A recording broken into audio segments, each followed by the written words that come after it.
पिछले अंक में हमने बात की थी कि जब लोगों ने गांधी जी से मधुशाला की शिकायत की तो उनकी क्या प्रतिक्रिया थी। और बात की थी मधुशाला में धर्म, जाति और सामाजिक असमानताओं के बारे में कुछ कविताओं की। आज उसी क्रम को आगे बढ़ाते हैं और बात करते हैं मरसिया की। पहली कविता है, हरा भरा रहता मदिरालय जग पर पड़ जाए पाला। हरा भरा रहता मदिरालय जग पर पड़ जाए पाला। वहां मुहर्रम का तमछाए, यहाँ होलिका की ज्वाला। यहाँ कवि कहते हैं कि दुनिया में चाहे जो होता रहे, आपके मन की जो मधुशाला है, जो वो अवस्था है जहाँ पर आप खुश रहना सीख जाते हैं, वहाँ हमेशा होलिका की ज्वाला जलती रहेगी। वहाँ मुहर्रम का तम नहीं होगा, वहाँ दुख नहीं होंगे, सुख ही सुख होगा। हरा भरा रहता मदिरालय जग पर पड़ जाए पाला। वहां मुहर्रम का तमछाए, यहाँ होलिका की ज्वाला। स्वर्ग लोक से सीधी उतरी वसुधा पर दुख क्या जाने। स्वर्ग लोक से सीधी उतरी वसुधा पर दुख क्या जाने। पढ़े मरसिया दुनिया सारी, ईद मनाती मधुशाला। पढ़े मरसिया दुनिया सारी, ईद मनाती मधुशाला। मधुशाला उस अवस्था की तरह है जो जमीनी उलझनों से ऊपर उठ चुकी है। जैसे स्वर्ग होता है, जहां सब कुछ ही सुखमय होता है, सब स्वस्थ होता है, जहां चाय कॉफी की निरंतर बारिश होती है, या जैसे कहें निर्वाण की अवस्था। पॉजिटिव एटीट्यूड की बात भी है, आजकल के दिनों में तो और ज्यादा प्रासंगिक या रिलेवेंट। जब कोविड महामारी के कारण हर ओर सिर्फ उदासी, अवसाद और निराशा भरी खबरें आ रही हैं, तब तो मानसिक पॉजिटिविटी की और जरूरत है। जैसे कहते हैं कि लॉ ऑफ अट्रैक्शन में एक होती है पॉजिटिव एनर्जी, एक होती है नेगेटिव एनर्जी।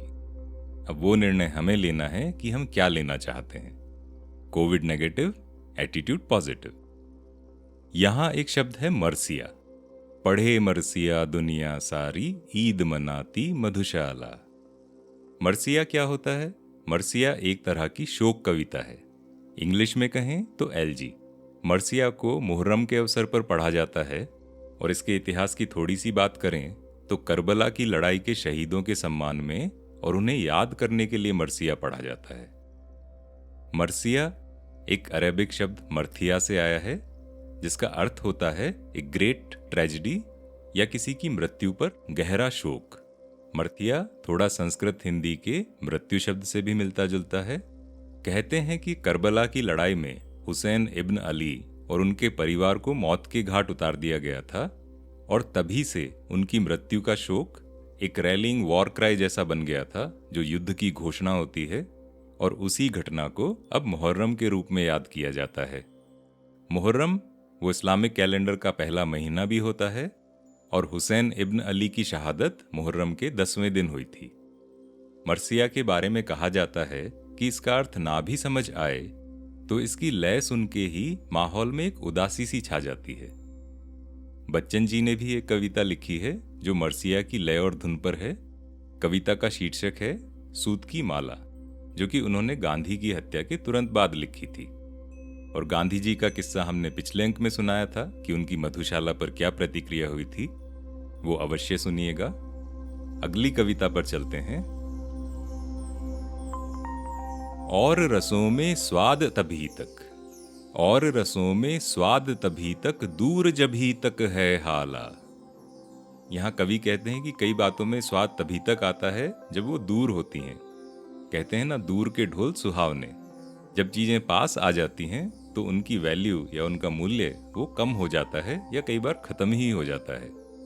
इसीलिए कहते हैं कि थोड़े नाज, अदा, नखरे, ये सब प्रेम में बहुत आवश्यक हैं। जैसे राधा और कृष्ण का प्रेम है, कृष्ण और गोपियों का प्रेम है, कृष्ण और उनकी माँ यशोदा का प्रेम है।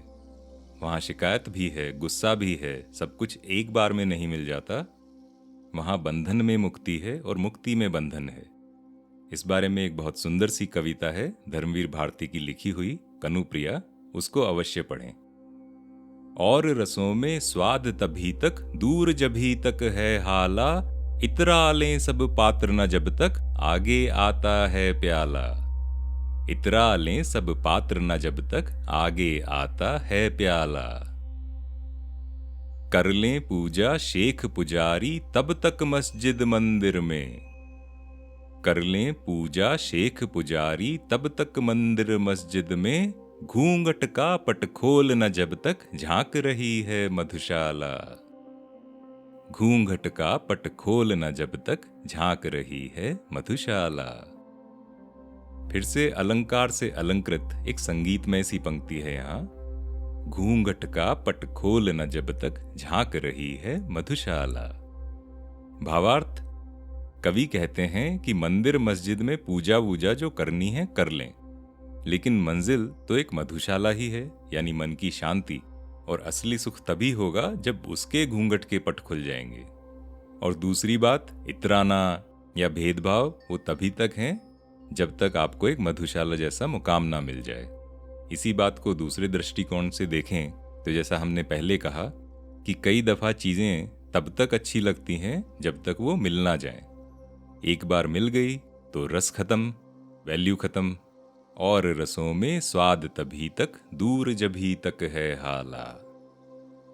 हिमांशु बाजपेयी की एक बड़ी अच्छी किताब है, किस्सा किस्सा लखनऊआ। उसमें एक कहानी है सलीम भाई सब्जी वालों की। हिमांशु बाजपेयी कहते हैं, बिल्लौचपुरे में सलीम भाई की एक छोटी सी सब्जी की दुकान है। सलीम भाई की शख्सियत और उनकी गुफ्तगू का जादू ये है कि पिछले कुछ सालों में जो लोग बिल्लौचपुरे और आसपास के इलाकों से हिजरत करके नए लखनऊ में बस चुके हैं, वो भी हफ्ते 15 दिन या एक महीने में एक बार सलीम भाई की दुकान पर खींचे चले आते हैं। इनमें हिंदू मुसलमान दोनों हैं। मुसलमान ओ हिंदू हैं दो, एक मगर उनका प्याला। एक मगर उनकी सब्जी, एक मगर उनका खाना। सब्जी खरीदना तो बहाना है, मकसद तो मिलना जुलना और सलीम भाई की सोहबत से लुत्फानंदोज होना है। लखनऊ हमेशा से सुखन साजों यानी बात बनाने वालों का मक्का रहा है। प्रोफेसर नदीम हसनैन ने अपनी किताब द अदर लखनऊ में सलीम भाई जैसे एक सुखनसाज खीरे वाले का किस्सा सुनाया है। कुछ साल पहले की बात है। एक आदमी ठेले पर खीरे बेच रहा था। खीरे यानी कुकम्बर। तब खीरे का मौसम बस शुरू ही हुआ था और इस आदमी के पास छोटे छोटे पतले पतले ताज़ा खीरे थे, बिल्कुल वैसे जैसे लखनऊ वालों को पसंद होते हैं। नदीम साहब ने जब ये खीरे देखे तो खीरे वाले से उनका दाम पूछा। जवाब में खीरे वाले ने उन्हें सामान्य दाम से तिगुने चौगुने दाम बताए। इन्होंने उससे मोलभाव करते हुए कहा, ठीक ठीक लगा लो भाई। इस पर खीरे वाले ने लखनवी लोच के साथ कहा, हुजूर अभी अल्हड़ बतिया है ना, तभी नखरे ज्यादा हैं। नखरे यानी कीमत ज्यादा है। इस पर नदीम साहब फिदा हो गए, आगे कुछ बोल ही नहीं पाए। इतने खुश हुए कि जितने पैसे खीरे वाले ने मांगे थे उससे भी ज्यादा देकर उन्होंने खीरे खरीदे। इसीलिए कहते हैं कि नखरों की अपनी एक अलग कीमत होती है, द आर्ट ऑफ सेडक्शन। आज यहीं विराम लेते हैं। अगले अंक में सुनाएंगे एक कहानी बच्चन जी के जन्म से जुड़ी हुई और उनका नाम हरिवंश राय कैसे रखा गया। एक और किस्सा सुनाएंगे जब कायस्थ होने की वजह से बचपन में उनका एक बार अपमान हुआ था और इसका असर उन पर क्या पड़ा।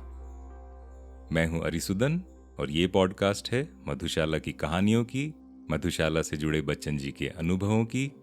इसको आप रिव्यू कर सकते हैं स्पॉटिफाई, आईट्यून्स पर और अपने कमेंट्स मुझे भेज सकते हैं। लिंक सब यहीं दिए हुए हैं। तो मिलते हैं एक और प्याली चाय पर। तब तक स्वस्थ रहें, प्रसन्न रहें।